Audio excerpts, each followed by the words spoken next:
Hello, everyone. Thank you so much for joining. We are starting out. We'll give a minute or two for others to join us, but I'm really happy to see some of our familiar faces, and you're very welcome to have a video on if you like, and it's okay if you don't.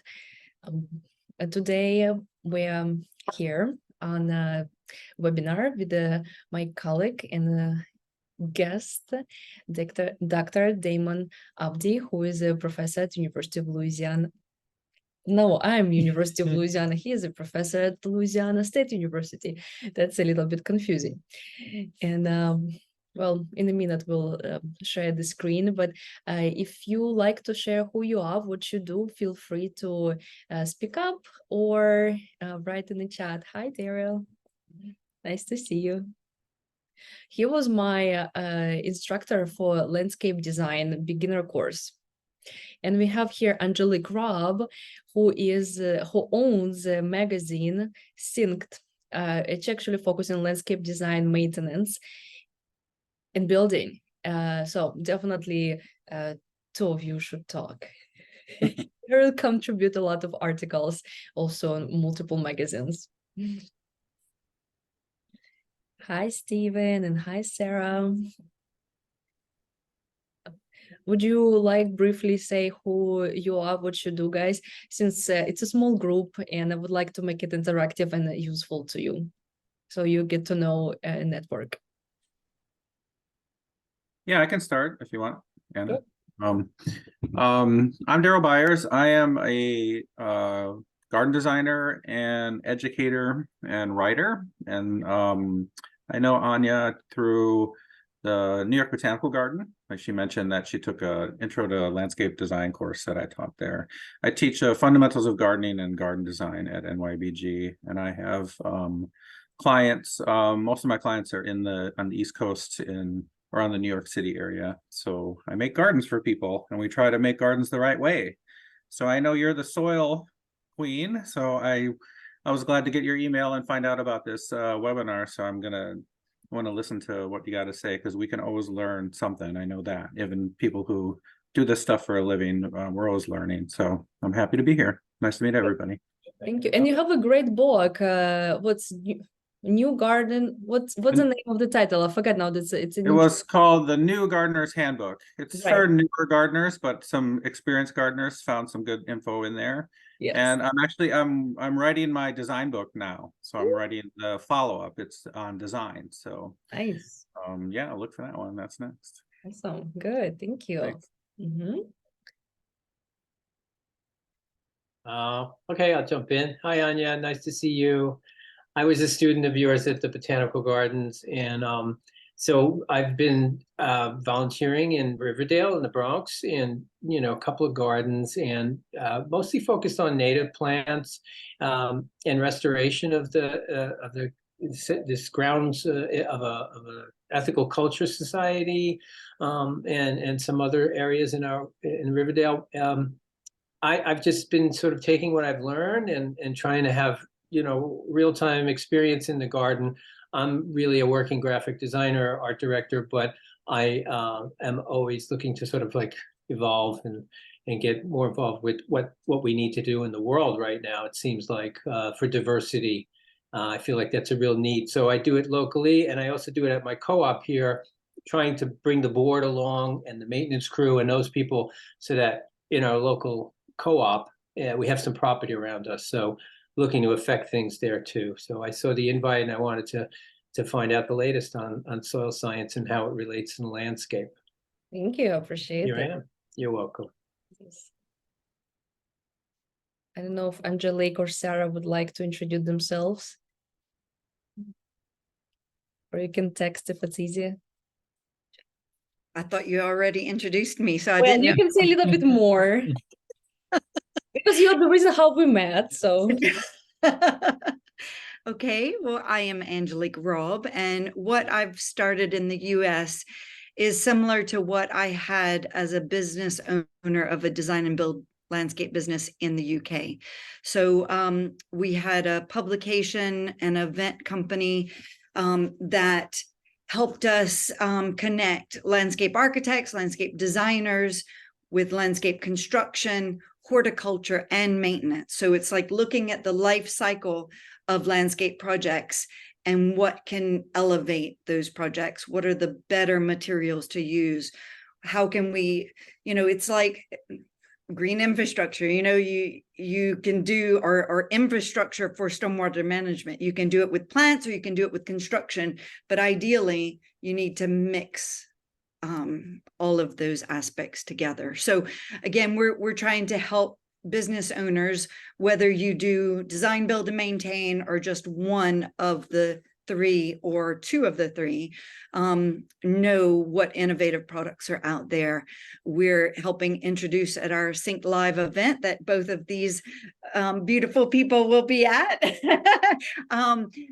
Permeable paving, a permeable paving product that is not currently available in the USA.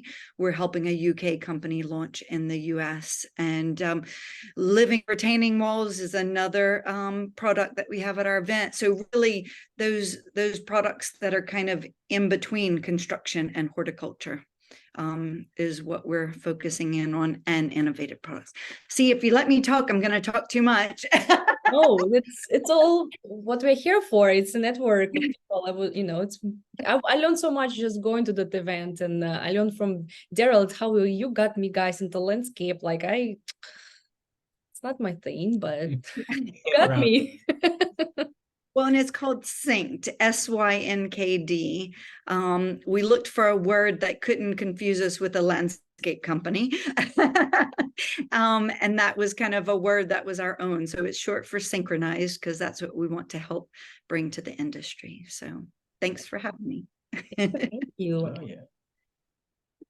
And we have Sarah and someone else, because the name doesn't show on the phone. If you would like to introduce yourselves or write in the chat what you do. Maybe. Okay, maybe they stepped out.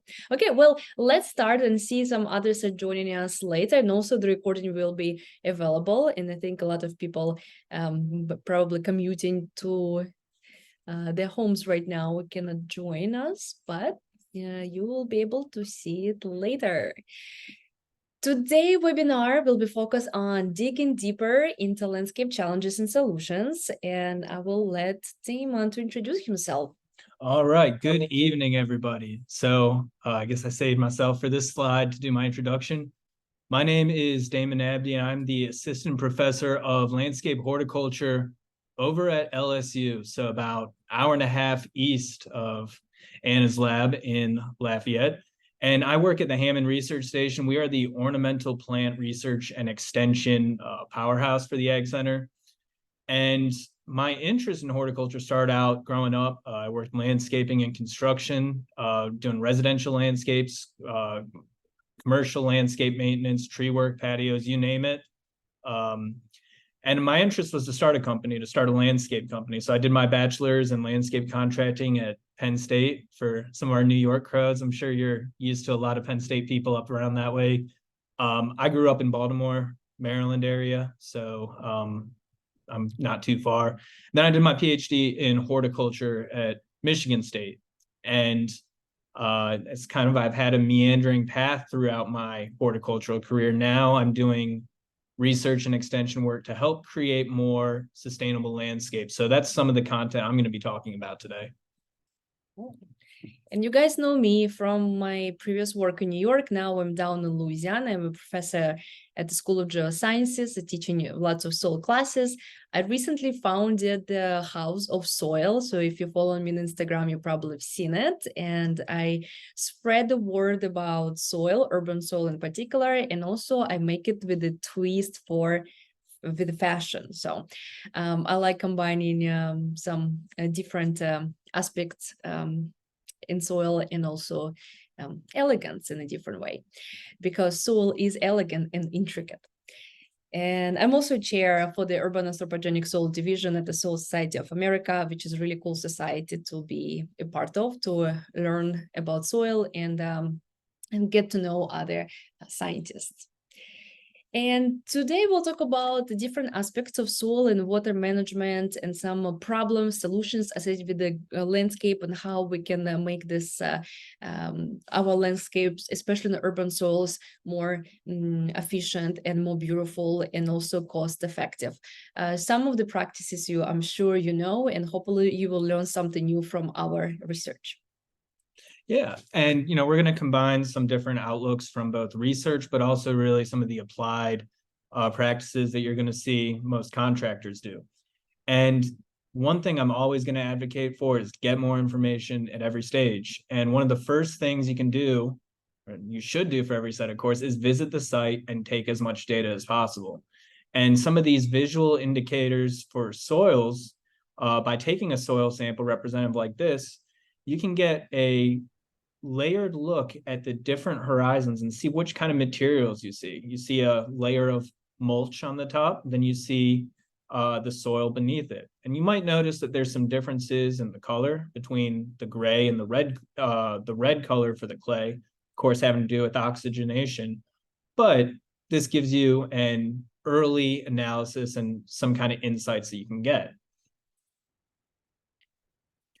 So looking at the soil is a key factor, but a little fun fact I do is when I was visiting sites, I'd always go out when it was raining, and people look at me crazy for that, but I tell them, you want to understand the drainage of a site, see how it's draining when you're actually out there. That's the only way you're going to see the little pockets, little divots, that you're going to see where that water is going to sit and pond, and that's going to raise a whole host of issues. But knowing where the drainage hotspots are and knowing how to work with that is extremely important in the landscape.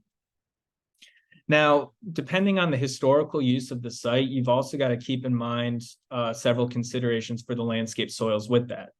And compacted soils is one of the biggest issues in our urban soils, but also in new subdivisions like you see out here. That heavy equipment rolling over that soil is going to press it down and restrict a lot of that airflow and really mess up the texture with it. So having a good idea of soil compaction is very important. And you can do this by using specialized tools such as penetrometers to be able to see how compacted that soil is. How much pressure does a root need to exert to break through between that? So one of the properties that Damon mentioned is soil texture. And since we have some professionals, you probably very well aware of what soil texture is, and it's a proportion of sand, silt, and clay. There are 12 textural classes that are characterized by different percentages of this soil separates.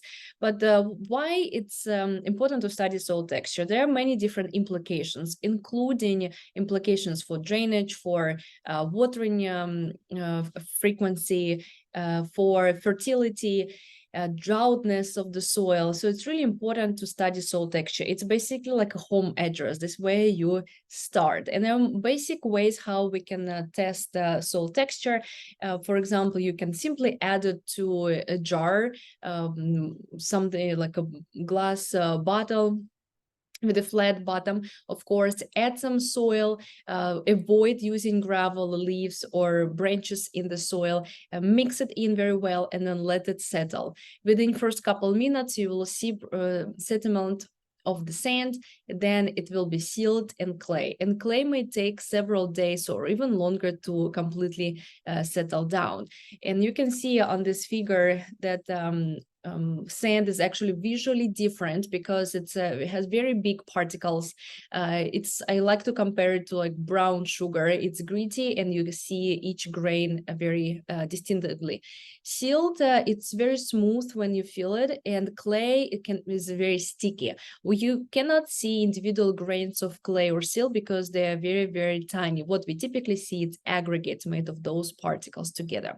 Another simple way how to estimate the soil texture is by trying to make a ribbon, make a like little sausage, a ring, and see if it actually creates different forms. And if it creates a ring or at least like a half, in this case, like a half moon or letter C, then it's a mix of clay and loam. If it doesn't form anything, just falls through your hands, it's practically sand, like on the beach sand. It's really important to understand what soil texture is, because it will determine how easy it will dig with the soil, how water will penetrate through it. If it's clay soil, like here in Louisiana, we have constant flood after rain because the water doesn't let clay doesn't let water go through. But we are somewhere in Florida and there's rain, the water through sand goes through very easily. So that will determine, of course, how you to take care of your gardens in urban environments. Talking about water in the soil, it's not only related to texture, but also structure of the soil. The best structure for water to go through in a soil profile is the granular or blocky, because water can easily go through the soil without being stopped by like plates or prisms, as in some profiles we can find. Of course, if we have a very platy structure commonly associated either with the clay soils or maybe machinery that compacts the soil above, this takes a very long time for water to go around these plates through these avenues, and plants potentially can be impacted by it because they need air to absorb some water. So one of the implications for maintaining actually our soil in landscapes and the tree pits, like in this particular case, is drainage, and especially in urban environments, because we have so much concrete and asphalt and impermeable surfaces. So it's really important for water to be able to infiltrate into the soil rather than being washed away somewhere into the ocean or into the Gulf. So we talk about, for example, trees in urban environments. The percolation rates should be between 1 and 2 inches per hour. Water should be readily drained through the soil. Unfortunately, not always the case if the compaction is serious around the tree roots. A drainage should be installed if the native subsoil has a drainage of less than 1 inch per hour. And it's also good to have a drain pipe surrounded the pit or tree with a coarse sand, and maybe it should not be wrapped with a filter fabric that can potentially clog water. And the coarse sand trench should be at least 12 inches wide and 10 inches deep, and to have a pipe in the center. It's really good to have the pipe going downhill to the appropriate drainage area as well to capture that water. Soil pH can also affect soil property and ability of plants to grow, all the way from ornamental flowers to trees and even animals that grow or live in the soil. Soil pH varies dramatically between different landscapes. Most of the soil would be between 5.5 to 8.5. However, there are extremes, lower or higher. There are many different simple ways how we can test the pH. You can buy some probes, you can buy meters, you can send it to the lab, or you can even use vinegar and soda at home to test and see if it has a reaction like bubbles, and it determines if it's alkaline or acidic. The most desirable pH soil, let's say for trees in urban environments, if we talk about like humid region, Eastern North America, Western states, it will be between 5.5 and 6.6. And if we're in arid regions, Texas, Arizona, California, it will be neutral, like slightly acidic to neutral, 6 to 7.4.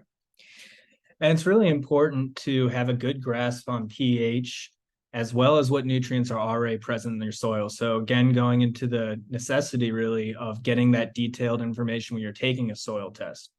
So pH is something that we're all familiar with, even though it's kind of tough to imagine in certain ways, but it basically means, at a certain level, is something going to be available? So you need the nutrients to actually be present in the soil, but you need them to actually be in the right form. So getting a good detail of what nutrients, especially your macronutrients, your nitrogen, phosphorus, potassium, are there is important. But you want the pH range to be typically in that, 6 to 7 range, because if you look at that image there, the thicker bars with the more green color, that represents more of those nutrients being available. So if you look between 6 and 7, all of those bars indicate that those nutrients are all very, very well available between that approximate range. Now, that's not to say that all plants are going to share that trait together. Some plants are indeed going to want more acidic conditions. You're thinking more of your ericaceous plants in general. You're thinking things like azaleas. You're thinking maybe gardenias and camellias. So every plant is going to have their sweet spot that you should really necessarily consider. And that goes into proper installation and maintenance long term.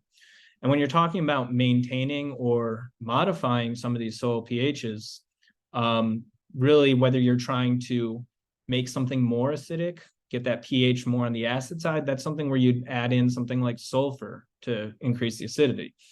But on the other hand, if it's too acidic and you're trying to raise the pH, using a lime or some kind of calcium carbonate like that is going to increase the pH.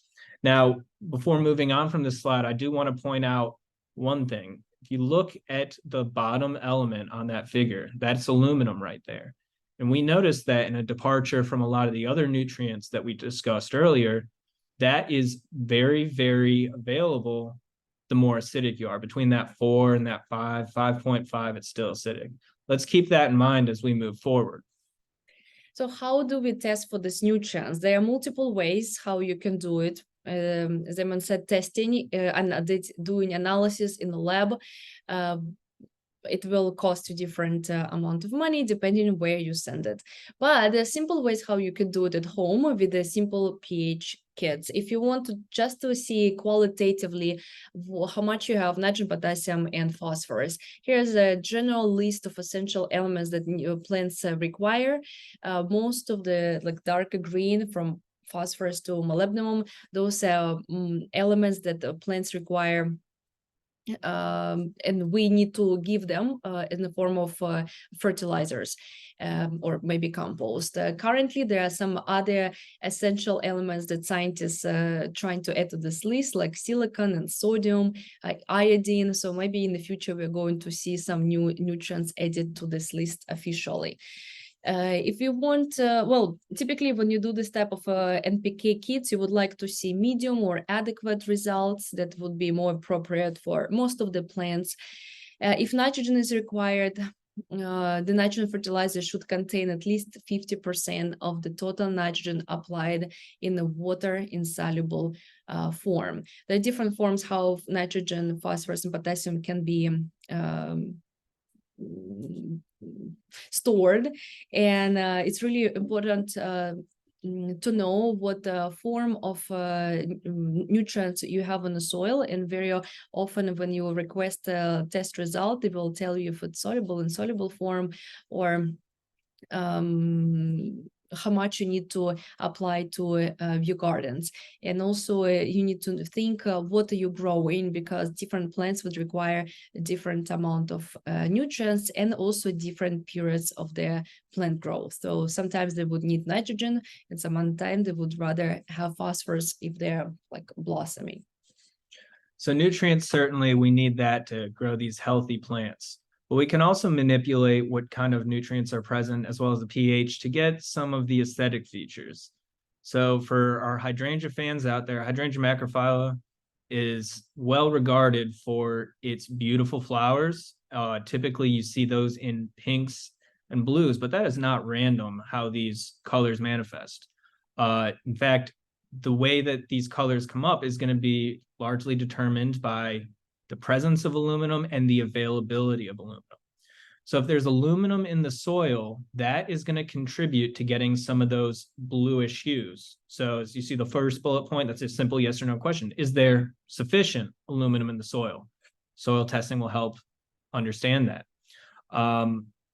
Now, as I alluded to earlier, that pH has got to be pretty low. It's got to be acidic in order for that aluminum to be plant available. So when you're looking at that lower end of the pH, that 5 to 5.5, where aluminum is available, you're going to start seeing some of those blue flowers. But once you start creeping up over 6, that aluminum's not going to be available, and you're going to see more of those pink flowers. So what's going to happen in those intermediate levels is you're going to get a nice mix of those blues and pinks. So not only is it important to assure that aluminum is in fact present in that soil, but you want to make sure that that pH is right. So we discussed about different ways that we can, amend these soils. So something that kills 2 birds with 1 stone would be using aluminum sulfate. That aluminum sulfate would add the aluminum, assuming it's too low in the soil, but it's also going to make it more acidic. So it's going to make that aluminum available. So that would be a good method of getting some of those blue flowers. On the other hand, let's say you've got a client or a personal preference against those blues, and you want more pink blooms, then you're going to put down some kind of lime to raise that pH. So you need to use pH as a tool to make your plants grow healthy, but also use it to create a more artistic look in your garden. Yeah, so Damon mentioned aluminum. So what are the metals we found in soil? This is actually a lot from my research. I studied heavy metals, and aluminum is not something that's harmful for humans. In most cases, it's not harmful even to plants unless the pH becomes very, very acidic. Most of the metals, or the main metals, I would say, that are toxic for human health, represented on this slide as a summary: arsenic, cadmium, chromium, copper, mercury, nickel, lead, thallium, zinc. There are many others. There are also organic pollutants that can be harmful to our environment. For today's sake, I will focus a little bit more on lead. Lead is found in many different cities around the country, but also in the world. It's a legacy contaminant. It stays in the soil from historical use of lead paint, gasoline emissions that just settled on the soil and didn't go anywhere for actually for decades, because it was banned in 1978. And also lead-based pesticides can be an issue. In my previous studies in New York and New Jersey, we had to deal with lead arsenate pesticide that was added to orchards in like 100 years ago. Orchards or potato fields against gypsy moth, and it actually still stayed in the soil.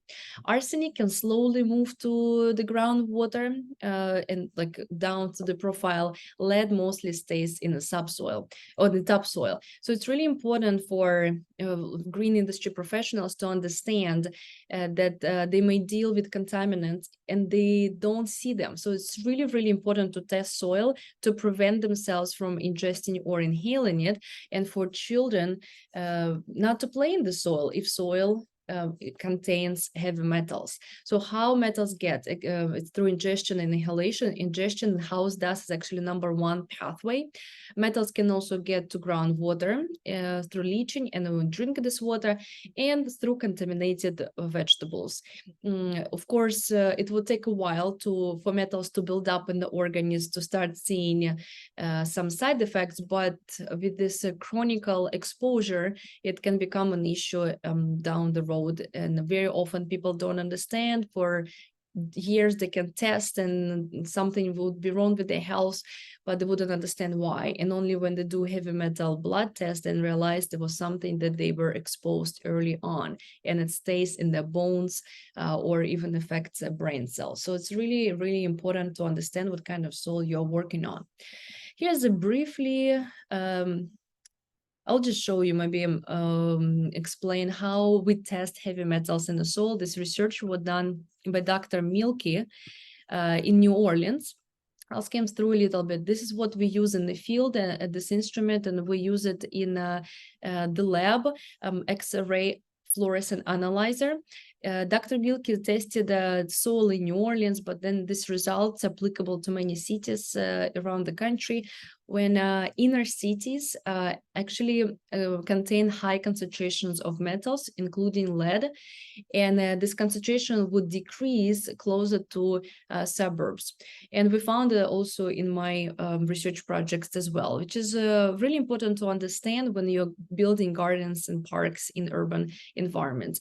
And we want want to avoid the children exposure. In this particular case, he was testing a park, a playground where kids were playing, and found some toys, and he found very, very high concentrations of heavy metals. So this is the tool I like using in the lab a lot, and it gives us a really great test results within 60 seconds or 90 seconds. Really express test gives a high concentration, high accuracy for multiple metal concentrations, and we can use it to map cities. So if we find contamination, I think typically at this point, people are very concerned and they start getting sad. But like, don't be, because there are ways how we can mitigate contamination by adding organic matter. When we bind metals with organic matter that's chelated, basically holds on this metal inside of organic molecule, we can increase pH if it's too acidic to neutral pH, which also stabilizes the contaminants like lead.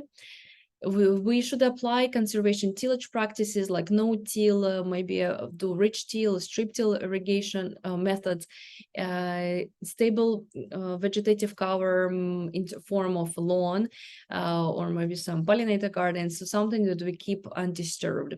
We want to build the garden further from traffic areas or any potential factories or manufacturers, incinerators on any old or still current industrial sites.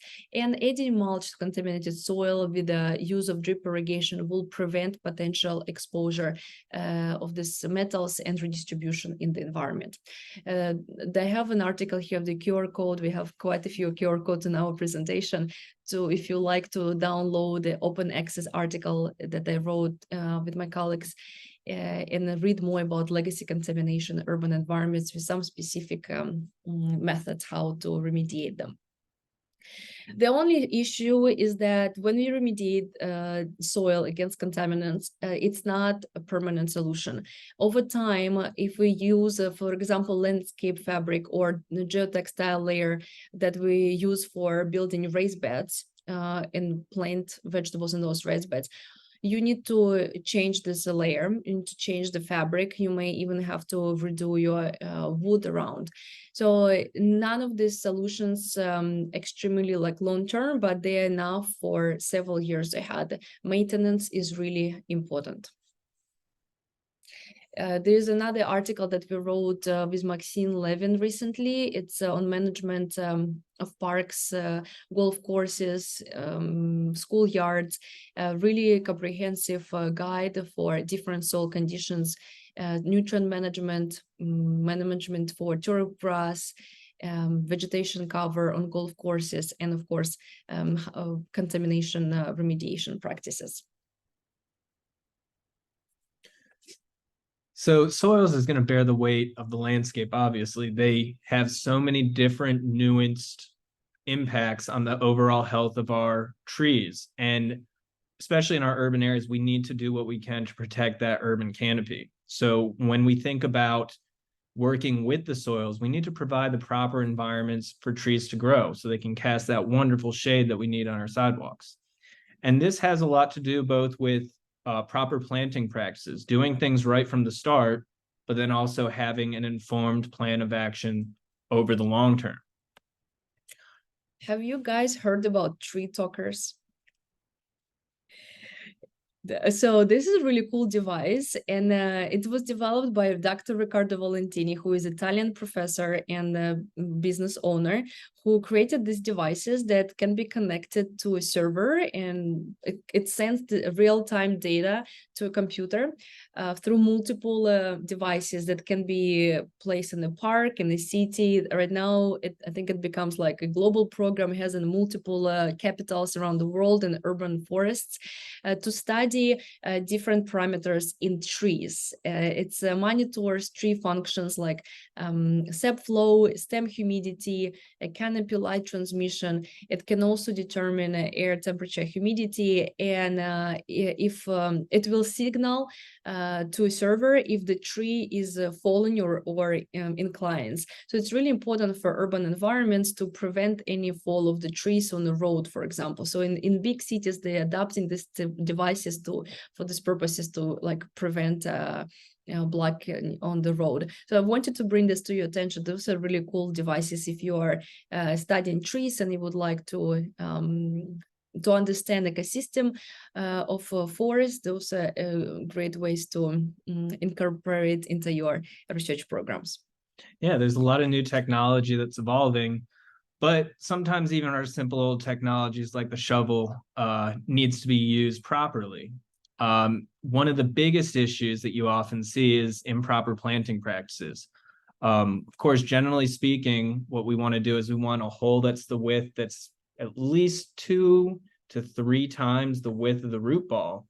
And then you want to make sure that that root flare, that root crown, where that trunk starts turning into flaring out, becoming the root flares, is high enough. So a common issue is that the root flare is planted way too deep, and it effectively is choking out these roots. This was at a client I was at not too long ago, and you can just see how deeply these trees were planted, and these were just simply not set up for success by planting too deeply. And this is an issue in landscapes all over. So make sure you're planting that root flare above ground level. So do we want to have any rock, stones, and debris in our urban tree pits? Absolutely no. No brick, no concrete, glass, or metal more than 1 inch. It will be harmful to the plants. And you can see a lot, if you ever see me on the street in the city, I will take pictures either of construction sites or weird exposed tree roots, because it tells us a lot about how powerful our plants and environments in general are, and that they can even try to break through a pipe. Of course, it's not ideal condition, and we should avoid having this in the urban environments as much as we can. Stones should range less than an inch, like half an inch, and should not exceed by 5% of the soil volume. And gravel can be 1/4 or half an inch and should not also exceed more than 5%. It's good to have gravel, of course, and some fragments of rocks, because they're or long-term sources of minerals and they improve infiltration. But if we have too many of them, it becomes a problem for root growth and compaction. So another thing to consider when you're installing new plants is that I've never met 2 people who do things the exact same way. One of the biggest issues when you pull plants out of containers is that those roots are circling around. They get incredibly root bound. And that begs the question, does that affect the establishment? Are those roots going to actually be adventurous and go seek out soil, or are they just going to be content circling itself down the drain? So some of the research that my lab's been doing at the Hammond Station is comparing different planting methods, where we take a control, a root-bound plant, compared with what's usually the most common method, taking a knife and slicing the roots in different areas, as well as some other common methods, such as just chopping off the bottom, and then really intensive methods of root manipulation by really teasing those roots out heavily by hand. So earlier this year, we planted 20 crepe myrtles using these 4 different methods. And what we're really looking at in this research is to measure the growth index, get an overall idea of the volume of the plant, as well as take a stem caliper, seeing how thick that main trunk is getting, and then also take visual assessments such as flowering and just overall aesthetic quality. And this was planted back in April of 23, and to date, there's really no differences. I couldn't even tell you which treatment these pictures are from. All the plants have rooted in well, they've looked good, and we've managed them the exact same water schedule, same fertilizer schedule. So far we seeing success of them. But to really draw any major conclusions, we're going to have to wait and see. And we plan to run this study for another year or 2. And our hope is to be able to calculate that rate of growth over time. They've grown certainly quite well in this first year, but we're really going to be interested to see how they exhibit some kind of resilience to some of this winter conditions after this year. And then, of course, what we're really looking forward to, it's all about the roots and the dirt here, is making sure that we see if there's any differences between these different trees. So we're going to dig them up from the soil and then clear off the soil and then be able to see if there's differences in that architecture. So stay tuned for that work. That's some exciting stuff. But some of the research projects I'm really interested in is just answering some of these simple questions. But it's not just about that pre-plant maintenance, right? We also got to think about what we're going to do long-term after we get that plant in the ground, of course, above ground level. And we really got to consider the future growth of the tree. So you take that middle image there, you got a holly tree that's growing right near a no parking sign. Now, as that tree grows over time, eventually it's going to get limbed up and not block that sign. But when that tree was first installed, I would be pretty upset if I got towed because I did not know I couldn't park there because that sign was blocked. So really make sure about what kind of surroundings are also in the area. And then also think about what kind of changes in the maintenance and surroundings are necessary. That image on the right is a grill that is around the trunk of the tree to protect debris and stuff growing in there. Fortunately, it appears that that tree trunk is starting to grow into that grill. So in situations like this, it might make sense to go break out the angle grinder and create a larger hole so that trunk is not going to be constricted. That trunk can have some issues and eventually have some tree failure there. So really consider the use of the site in your long-term plans. So when you're really thinking about the use of site, I go travel a lot and I take pictures everywhere. And I always try to ask, what is the use of a landscape? So we're talking about use of a site here. This is Jackson Square in downtown New Orleans. And you see some nice landscape beds, but you see large open areas of turf. And the use of turfed areas like that, of course, is recreation, right? It's for people to be able to go sit out, set up a blanket, have a peaceful afternoon there. You're really trying to keep people active and on that area. We talked earlier about pedestrian foot traffic eventually compacting soils. So let's keep that in mind. But let's also look at this other kind of image in contrast. So rather than have large areas of turf, we've got some kind of ground cover that looks like liriope from here. While liriope is not botanically a grass, it certainly looks like it from an aesthetic point of view. It's got nice coarse leaves on it. But this isn't an area that would be used for people to set up, put a blanket out, walk all over for that. So what you're seeing is two different areas, both just 50 feet away from each other, but the plant selection and the intentional design for this urban area in the landscape couldn't be more different. And this really, really comes into some of the other areas that I'm interested in, which is really space management and resource management, really looking at our urban areas. Just the other day, I was walking around New Orleans and I saw a bunch of crepe myrtles in these little tree pits here. The first thing that I see is a whole lot of nothing. So you've got this tree pit right there with just some very bare soil and there's nothing there. That tree does not look very protected to me. So what you're likely going to have is a lot of compaction from pedestrians walking all over it. Injuries to trees. So thinking about things like if somebody was to take a weed whacker, trying to clip weeds, nothing's growing in that tree pit, but imagine if something was, you'd weed whack it. Well, you take chances of damaging the root trunk like that. I also see just bare soil that's not insulated, which means it could be very subject to extreme temperature fluctuations. Maybe water is not going to infiltrate through. All I know is it's not very appealing, certainly aesthetically, but it does not really do much to protect the tree. So two areas of work that I'm interested in are ground covers and mulch. And this image here shows the artistic value of that, but they also have a lot of impacts on those conditions. So when we think about ground covers, we're thinking about low growing plants. In this context, they're surrounding a tree. We're thinking about mulch, we're thinking about literally probably the most common landscape task out there, which again, it's for insulation and it's also aesthetics for plantings. So real quick, when you're thinking about ground covers, it's a low growing plant that forms a dense cover, as the name implies. And this is comprised of a variety, plenty of different species that comprise both annuals and perennials. And some of the benefits that they have include reduced maintenance relative to turf. You don't have to mow these bi-weekly, but you also get more aesthetic features. It helps increase biodiversity, both in plant material, but also in supporting different kind of pollinators. And it covers lots of ground. So we want to cover ground to limit erosion, to improve water infiltration, to help remove water evapotranspiration, keep soils more insulated so they don't get all out of whack. And turf certainly can cover a lot of those bases, but it's not appropriate for all situations. We just looked at some images where we went into that.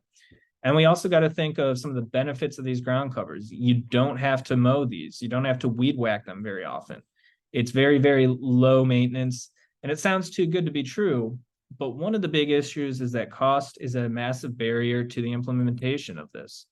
So we did some research where we looked at different planting densities of a dozen different ground covers. And we wanted to see if we took the tried and true standards of planting them close together, get that immediate effect, or can we space these ground covers out more and let them grow into each other and really cover up that space? Obviously, if you're spacing them out more, you're saving money by planting less material and you're also getting them in the ground faster. So it's super efficient. But we just have to make sure, can we get equivalent coverage by planting more spaced out as we would at the typical thing?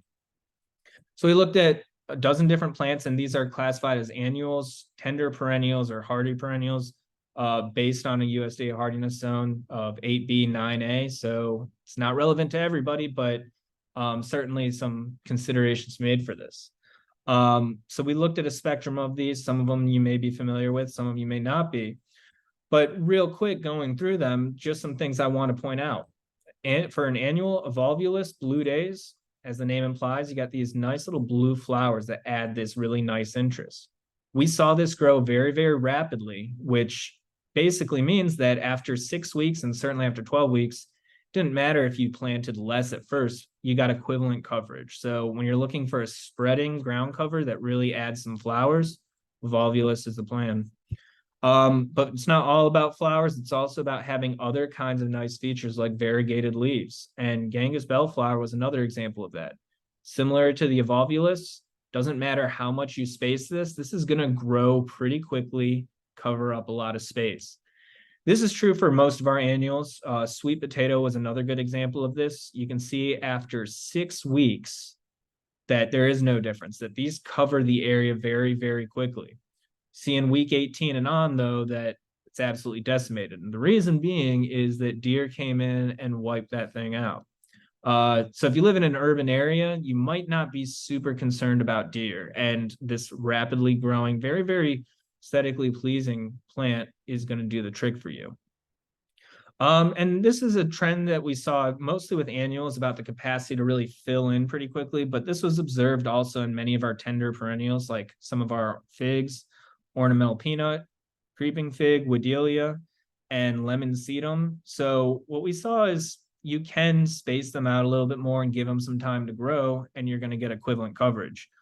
But this was not necessarily reflected with some of our more hardy perennials.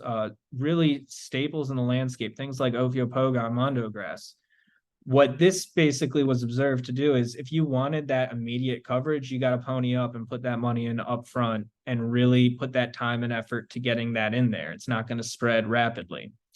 Asian jasmine, super common ground cover. I've got several pictures of that in here as well. That was a plant that you see commonly throughout the South. It's covering large areas of ground, but it didn't fill in as quick as we would have thought. So it's interesting. Liriope. So we looked at Liriope muscari. This also was not filling in super rapidly. It was not spreading so much. Now, that's not to say that other Liriope varieties won't have that same trait. Liriope spicata, I believe, is a more spreading variety of Liriope. So it depends on the species.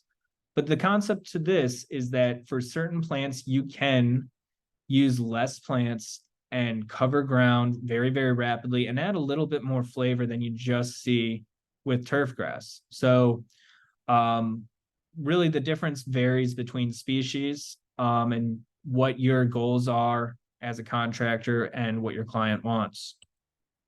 And really just think about using it strategically. I'm definitely for turf when it's logical, but I'm also not trying to make my life any more difficult than it needs to be. I don't want to go out there and weed whack a million tiny little strips of turf like that in parking lots. That's very, very time consuming, not to mention you're using a lot of emissions running those two-stroke engines, and then the labor time. And not to mention people are going to just walk all over it. You're really putting a ton of effort into making turf look good where it's just a doomed task. Instead, consider something like Liriope here, where you got that nice look to it, but it's significantly less maintenance and it's a little bit added interest. So this is another example. This is Asian jasmine that's growing as a ground cover. And you see that it's protecting underneath that historic live tree. It's keeping people from walking on it, compacting that soil. It's serving as a barrier from people walking around it. Similarly, we got a young, looks like a little gem magnolia there. You're also using ground covers strategically to keep people from trampling the ground all near it. So we've got some research that we've done on ground covers, me and my colleagues with LSU. Definitely check out some of these articles. It'll cover some more information. Just real quick, this study, we compared just 2 ground covers, Liriope and Wedelia, under different irrigation methods. And basically what we saw is that irrigation method does not have an impact at all on how these 2 species spread. So whether you overhead irrigated or micro irrigated, didn't make a difference. Wedelia as a species spread a lot. The Liriope we looked at did not. Wedelia was also really good at pulling up some of that moisture, so it's helping to evapotranspire more water out of those soils. And that also, regardless of ground covers, really having bare soil is just going to get really, really hot, and you don't want those hot soils, particularly in your urban areas. And you don't want it to be exposed if they are contaminated. So having those ground covers would be excellent to prevent exposure. And especially in the summer when it's super dry, it's tended soil particles tend to be picked up by wind and distributed around the city. And to prevent this ground cover sounds really cool. Yeah, absolutely. And it helps keep that soil in place. So you get those erosion events. It's not washing out those contaminants. Some of the other things that we were looking at included mulch. So not always the most exciting thing to everybody, but it's certainly something that every landscape company has in their portfolio. So we know that mulch is used to insulate soil, limit weed growth, and to look good. And typically people recommend 2 inches to 8 inches of pine straw mulch, if that's the mulch that you're choosing for that. So that begs the question, how much mulch is necessary?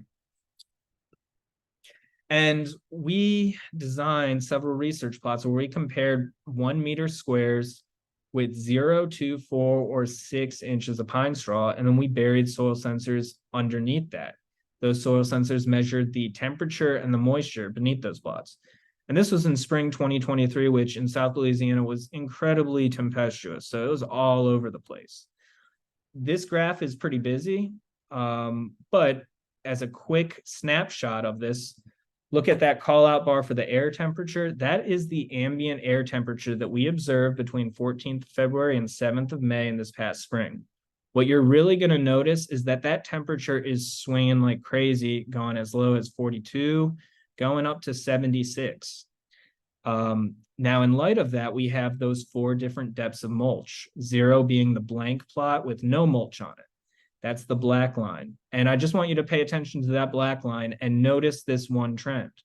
As air temperatures increase a lot, that black line heats up very, very rapidly. And that causes, that means that bare soil is heating up very, very quickly as the air temperature is rising. Inversely, as air temperatures drop down a lot, that bare soil is cooling down quite a bit.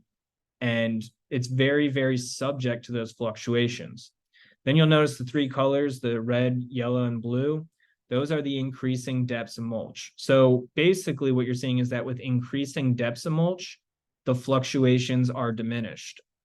So basically it's what we thought. You put mulch down to be able to add that insulation. But we did the research so that we could quantify it. And what we basically key takeaway was that 2 inches of mulch is actually going to have an effect, but that 4 inches versus 6 inches really wasn't going to have any differences. If you put 4 inches down, it's going to have as much insulation as 6 inches. It's a very short article that was just published the other month. I'd highly recommend checking it out. It's open access, but it's a 2-page quick read. You might find it interesting. Still doesn't answer the question, how much mulch is necessary? So you got to think about the site and what your overall plans are. The image on the left, you've got a golf course where the aesthetics is going to be the single most important thing. You also got large trees there. So it makes sense for them to have a very, very thick application depth and just do it all once a year. Their golf courses, they got the money for it. They just want it to look good. They want to prevent weeds at all costs. Image on the right is a small planting box in New Orleans. So some of the thoughts about that would be that it's above ground and it's small Indian hawthorns there. Could be pretty weather sensitive. Also, people are going to be up close a lot more to it. So too much mulch is not going to look that good. Also think about this for your business, job security, multiple applications of mulch a year, that's more billable hours.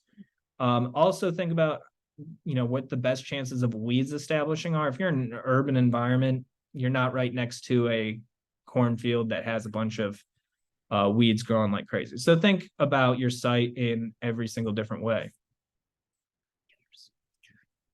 So overall, looking at some of the key points, I know we covered a lot of material there, but it all starts with soils, and healthy soils are going to create a healthy landscape. So have as much information and analysis to really plan out all of the different steps of it, and really take efforts to make sure that your soils, especially in urban areas, are cared for compaction. That'll choke roots out. So limit pedestrian traffic and do pre-plant improvements. We talked about some research that might make some differences there. We also think about protecting these soils from weather fluctuations. So using mulch, using ground covers to help protect from these environmental shifts. And then just incorporate sustainable plantings and maintenance, strategically using certain plants in certain areas or turf in certain areas, and consider that. So definitely soils are heterogeneous in urban environments, especially if they used to be industrial sites. It's big cities, New Orleans, New York, Los Angeles, Detroit, Chicago will have different management practices. We don't see much of a difference, for example, in Lafayette, Louisiana, but if the bigger you go, the more heterogeneous soils become, especially if the city is also much older. So consider this when you are planting your gardens and taking care of turf. Urban soil testing is extremely important, as Damon said, but also important for preventing contamination and exposure, especially children. To consider to offer tests as opportunity for your clients, an option for your clients. You can charge them as well and send it to the samples to the labs, and I think it will be a really smart and sustainable. There are multiple ways how we can remediate soil to improve soil health in general for plant growth, but also for exposure to heavy metals. The simplest way is to add the mulch, grow cover crop, maybe, or add compost. Another way is to build raised beds, but remember, you have to maintain them over time. So that's a lot of good content there and a lot of things that you can apply to your businesses and think about. But it's also good to have a little fun sometimes. So chances are, if you're not from the New Orleans area, you're not familiar with one of my monthly columns. So I'm a big fan of a lot of different kinds of music, and there's a time and a place for everything. The time for 80s and 90s music puns is in this venue. So check out some of the back catalogs. You're going to find horticultural themed things like Not Every Rose Has Its Thorn, about a thornless variety of roses in New Orleans. Talking spray heads. So I think, where I'm going with that for Irrigationville. Marguerite Daisyville, rest in peace, Jimmy Buffett, but I'm sure he would have appreciated that. So there's a lot of little fun articles like that. So I'd highly recommend checking that out. Have a little fun with that. And more fun in a different way is on my YouTube channel. You can look up my name, Anna Peltsova, and find a lot of state-of-the-art research projects that are discussed by its primary authors, researchers, who are publishing articles, and it's lots of these ideas that they share, it's even not in articles yet because it takes a while to publish. So it's really great catalog of many different soil and also generally environmental science topics and lectures. If you're not following me on Instagram yet, please feel free to do so. I'm happy to chat with you more and share my day-to-day insights about being a professor, but also sharing lots of interesting soil management tips. I also published this guide. It's about 20 pages, short, straight to the point. It discusses multiple soil management practices for turf and parks. So you can get your copy. And I'm happy to announce that finally my urban soil guide, field and lab manual going to be published by Springer in January or February. I actually started to write this guide when I was an instructor at New York Botanical Garden. And it took me a while. Daryl was consulting me on how to get to publishing houses. So it's been a journey. It's really fascinating, and it's coming out soon. So stay tuned for that. And the next time we're going to be together with Damon is on a Synced Live event. The first one we met earlier this year, and you see the brought us together to create webinars, participate in new events around Louisiana, and we're going to Atlanta again. So definitely highly recommend to check out Synced Live, Synced magazine, and if you can come in person, you would not regret it. Yeah, it's a great way to really get some cutting edge information, and it's a great crowd of people there. You're going to have a good time. But of course, you can always reach out to either of us if you're interested in continuing information. I've got two of my emails there, my work email, my other email. And then, of course, I'm research and extension, so I love just going around talking. You can't shut me up. And then my areas of interest are really water management, looking at rain gardens, bioreactors, retention ponds, and then urban plant health, some of the stuff that I talked about today, and then really just making horticulture more fun and bringing some awareness to it. I got my LinkedIn page there. I got my lab Instagram. I got some funny things on it, so check that out. But I do have a lot of good content too. A lot of cool stuff. I highly suggest connecting with me.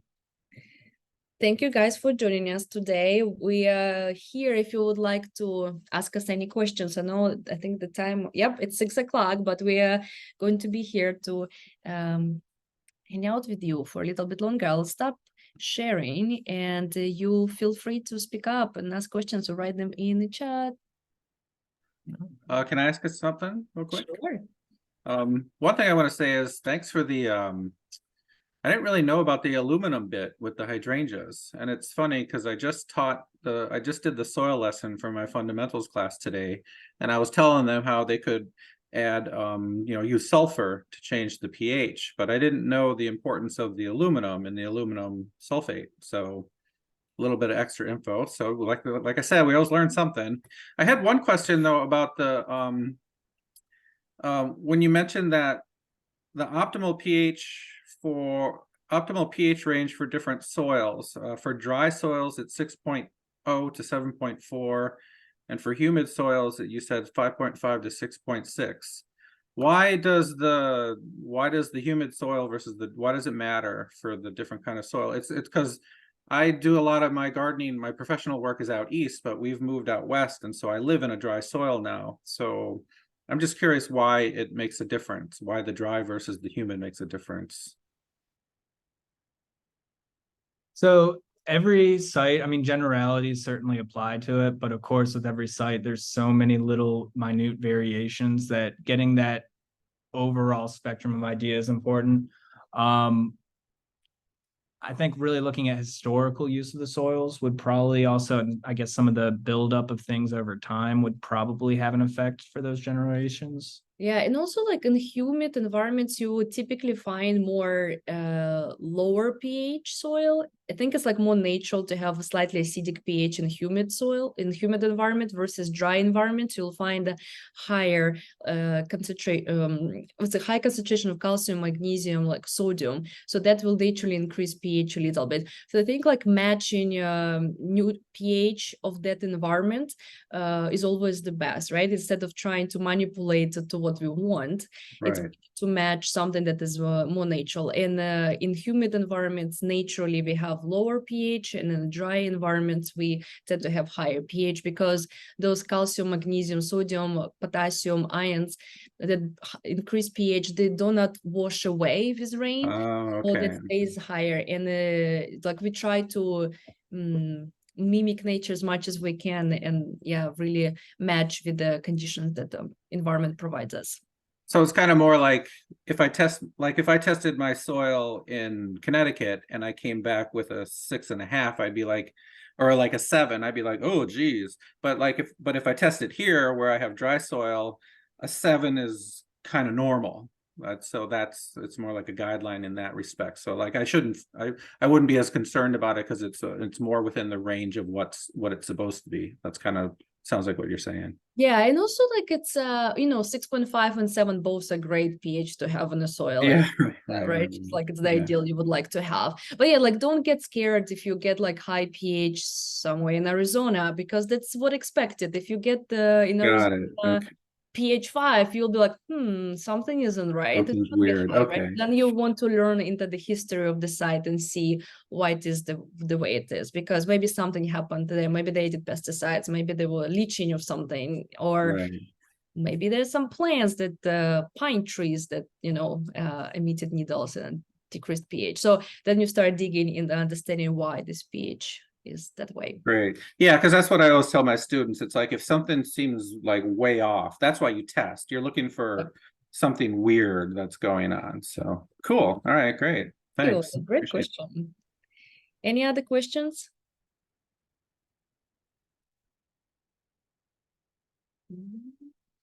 Thank you guys for your valuable feedback in the chat. If you have any questions after the webinar, feel free to reach out to us on our Instagrams or email address. We are happy to share resources, speak at your events. We have international crowd. I know some people from different locations here, and we will share this recording with you in the next couple days. Thank you, everybody. Thank you so much for coming and joining us today. Okay. Bye-bye. Thank you.